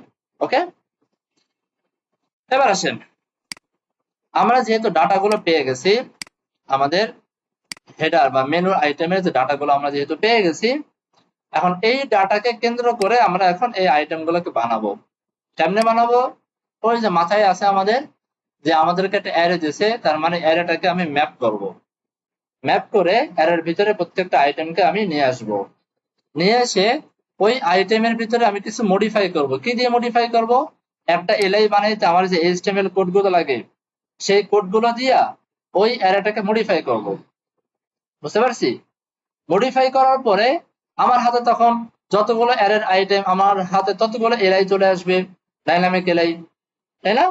তখন আবার করব কি, সেই এলআই গুলোকে অ্যারে থেকে স্ট্রিং বানাই ফেলবো। কি দিয়ে? জয়েন দিয়া স্ট্রিং বানাইয়া এই জায়গা মতো আমি ইনার এইচটিএমএল করে বসাই দেবো, শেষ। হ্যাঁ, বোঝেন নাই মনে হয়? খুব সহজ না? আবার বলে দেখেন, আমাকে ডেভেলপার কি করলো, এই মেনুর আইটেমের জন্য যে ডাইনামিক ডাটাগুলো প্রয়োজন, অর্থাৎ আমার এই আইকনটা প্রয়োজন, আমার এই লেখাটা প্রয়োজন, তাই না? এই লেখা এবং এই আইকন দিয়ে আমাকে একটা অ্যারে বানিয়ে দিছে। আমি করব কি, সেই অ্যারেটা নিব ফার্স্টে, ডেভেলপারের কাছ থেকে অ্যারেটাকে পিক করব।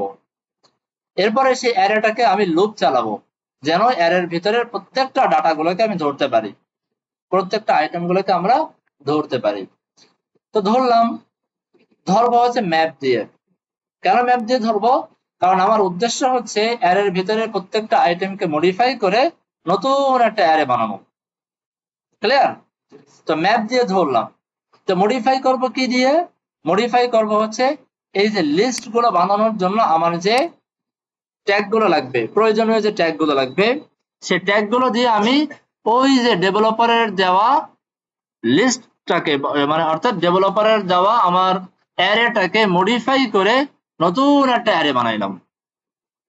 ডেভেলপার আমাকে একটা অ্যারে দিছে, আমি সেই অ্যারেটাকে ম্যাপ চালাবো। কেন ম্যাপ চালাবো? আমার আমার উদ্দেশ্য হচ্ছে ডেভেলপারের দেওয়া সেই অ্যারেটাকে এই এইচটিএমএল কোড দিয়ে মডিফাই করে নতুন একটা অ্যারে বানাবো।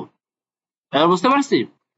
এরপরে আমার হাতে এখন নতুন একটা অ্যারে, যে অ্যারের ভিতরে আমার প্রয়োজনীয় এইচটিএমএল কোডও আছে, পাশাপাশি ডেভেলপারের দেওয়া সেই ডাটাগুলো এলআই এর ভিতরে আছে বা এইচটিএমএল কোডের ভিতরে আছে, তাই না? এরপরে কি করলাম, নতুন একটা অ্যারে যেহেতু পাইলাম, সেই অ্যারেটাকে আমি এখন জয়েন করে দিয়ে স্ট্রিং বানাই ফেলবো। স্ট্রিং বানাই ফেললে ওই যে আমি এখন এইচটিএমএল এর মডিফাই কোডটা পেয়ে গেলাম। ওই কোডটাকে কানটা ধরে এই জায়গা মতো আমি ইনার এইচটিএমএল করে দেবো, শেষ। খুব সহজ না? খুব সহজ। আসেন এই কাজটাই আমরা করি। তো এই কাজটা করতে গিয়ে আমি ফার্স্টে করলাম কি, এসআরসি এর ভিতরে সেকশন নামে একটা কয়টা ফাইল বানাইলাম। সেকশনের মানে আলাদা আলাদা করে আমরা কাজগুলো করব। তো এখানে আমরা আপাতত লেফট সাইড বার নিয়ে কাজ করতেছি। লেফট সাইড বারে চলে যাই, লেফট সাইড বার ডট সিএসএস এর ভিতরে চলে যাই। প্রথমে ডেভেলপারের দেওয়া যেই অ্যারেটা, সেই অ্যারেটা আমি নিয়ে আসলাম। বুঝতে পারছেন? ডেভেলপারের যে অ্যারেটা আমি নিয়ে আসলাম, খেয়াল করছেন? তো এই অ্যারেটা এনে প্রথমে আমি কি করলাম, এই অ্যারেটা দিয়ে আমি ম্যাপ চালাইলাম। এই যে ম্যাপ, এটা কিন্তু আমার আলাদা কাজ, এটা কিন্তু মেনু লোগো নিয়ে কাজ। হ্যাঁ, তো অ্যারেটা নিয়ে আমি আগে ম্যাপ চালাইলাম। ম্যাপ চালাইয়া অ্যারের ভিতরে সবগুলো আইটেমকে আলাদা আলাদা ভাবে ধরলাম। ধরে সেই ডাটাগুলো দিয়ে আর আমার এইচটিএমএল এর যে প্রয়োজনীয় কোড, সেই কোডের সাথে মিলাইয়া নতুন একটা কোড সেট আমি তৈরি করলাম, তাই না ভাই? আবার সেই কোড সেটটাকে রিটার্ন করার মাধ্যমে আমি নতুন একটা অ্যারে বানাইলাম, যেই অ্যারের ভিতরে আমার দেওয়া এই এইচটিএমএল কোডও আছে, আবার ডেভেলপার থেকে পাওয়া যে অ্যারেটা, সেই অ্যারের ডাটাগুলো এখানে কিন্তু আছে। খেয়াল করছেন? ধরতে পারছেন সবাই? তাহলে এখন এই আউটপুটের ভিতরে নতুন একটা অ্যারে পাইছি, যে অ্যারেটা যথেষ্ট মডিফাইড অ্যারে, যার ভিতরে আমার প্রয়োজনীয় কোডও আছে, আমার লিস্ট আইটেম বানানোর জন্য প্রয়োজনীয় এইচটিএমএল কোডও আছে, আবার কাঙ্ক্ষিত ডেভেলপার থেকে পাওয়া আমাদের সেই ডাইনামিক ডাটাগুলো এখানে আমার সেট করা আছে। খুব ভালো কথা। এবারে করলাম কি, এই বেচার আউটপুটকে আবার জয়েন করে দিলাম, তার মানে অ্যারে থেকে বের করে তাকে আমি স্ট্রিং করে ফেললাম। বুঝতে পারছেন? যেহেতু স্ট্রিং করে ফেললাম, সেহেতু কি হলো, আমার হাতে এখন আমার বানানো এলআই পাশাপাশি ডেভেলপারের দেওয়া ডাটা, সেইগুলা দিয়ে লম্বা একটা আমার এলআই সেট এইচটিএমএল কোড তৈরি হয়ে গেল। ক্লিয়ার? সেই এইচটিএমএল কোডটা আমরা এই যে জায়গা মতো বসাই দিলাম। জায়গা মতো বসাই দিলে এই ভেরিয়েবলের ভিতরে আমার প্রয়োজনীয় সব কোড তৈরি হয়ে গেল। সেই কোডটা আমি ইনার এইচটিএমএল করে দিলাম। ক্লিয়ার ভাই? ধরতে পারছেন? ইনার এইচটিএমএল কেমনে করলাম? এই যে এখানে আমাদের লোগো আছে, লোগোটা নিলাম। এখানে আমার মেইন মেনু আছে, মেইন মেনুটা নিলাম। লোগো আর মেইন মেনুর যে এইচটিএমএল কোড গুলো, সেগুলোকে যোগ করলাম, মানে কনক্যাট করলাম। সেটা আবার এর ভিতরে ঢুকাই দিলাম। সেটা আবার এখান থেকে এক্সপোর্ট করে দিলাম। আবার এটাকে এসে আমাদের মেইন ডট জেএসএস এ এসে ইম্পোর্ট করলাম। আর সেই ইম্পোর্টটা দেখেন এই যে লেফট সাইড বারের ভিতরে ইনার এইচটিএমএল করা আছে।